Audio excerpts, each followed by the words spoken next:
जब पांडवों और कौरवों के बीच युद्ध छिड़ा तो दोनों पक्षों ने दूर दूर के देशों से राजाओं को युद्ध में शामिल होने के लिए संदेश भेजा। अनेक राजा इसमें सम्मिलित होने आ गए, कुछ पांडवों की ओर से तो कुछ कौरवों की ओर से। उन राजाओं में से एक राजा ऐसे भी थे जो किसी भी पक्ष से ना लड़ते हुए युद्ध में शामिल होना चाहते थे। वे थे उडुपी राज्य के राजा उडुपी। भगवान कृष्ण ने उनसे कहा कि वे कृपया दोनों सेना के भोजन का भार संभालें और भोजन व्यवस्था देखें। भगवान ने कहा कि या तो ये कार्य आप अच्छा कर सकते हैं या भीम युद्ध छोड़ नहीं सकते, अतः आप ये कार्यभार संभालें। राजा उडुपी मान गए। युद्ध के शुरू में 50 लाख सैनिक थे। इतने सैनिकों का भोजन वे तीनों समय का बनाते, परंतु अन्न का एक दाना भी कभी बर्बाद नहीं होता था।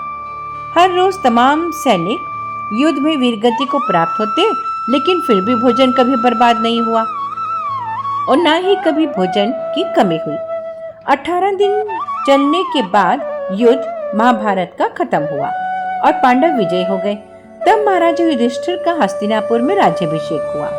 फिर एक दिन महाराज युधिष्ठिर ने इतने दिन से जो प्रश्न उनके मन में था उसे उन्होंने दरबार में राजा उडुपी से पूछ लिया कि आप इतने सही मात्रा में भोजन कैसे बनवाते थे। तब राजा उडुपी बोले कि धर्मराज, आपके पास 7 लाख सेना थी और कौरवों के पास 11 लाख, तब भी आप जीते, कौरव नहीं।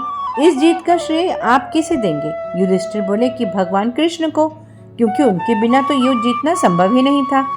तब महाराज उडुपी ने कहा कि मैंने जो भोजन का शानदार प्रबंध किया उसका श्रेय भी भगवान कृष्ण को ही जाता है। युद्ध के दरमियान मैं रात को शिविर में भगवान के पास गिनकर मूंगफली लेकर जाता था, वो वही खाते थे।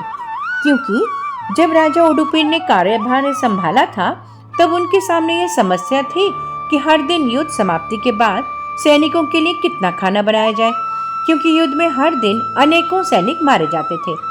यदि कभी कम खाना बनाया तो सैनिक भूखे रह जाएंगे, ज्यादा बन गया तो अन्न बर्बाद हो जाएगा और अन्न का अपमान होगा।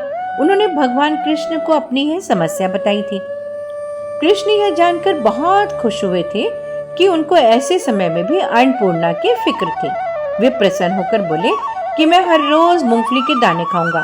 जितने दाने मैं दिन में खाऊंगा, समझ लेना कि उतने सैनिक उस युद्ध में मारे जाएंगे। इस तरह राजा उडुपी निश्चिंत होकर खाना बनाते थे ताकि भोजन बर्बाद न हो। अब युधिष्ठिर समझ गए थे कि यह सब भगवान की ही कृपा थी।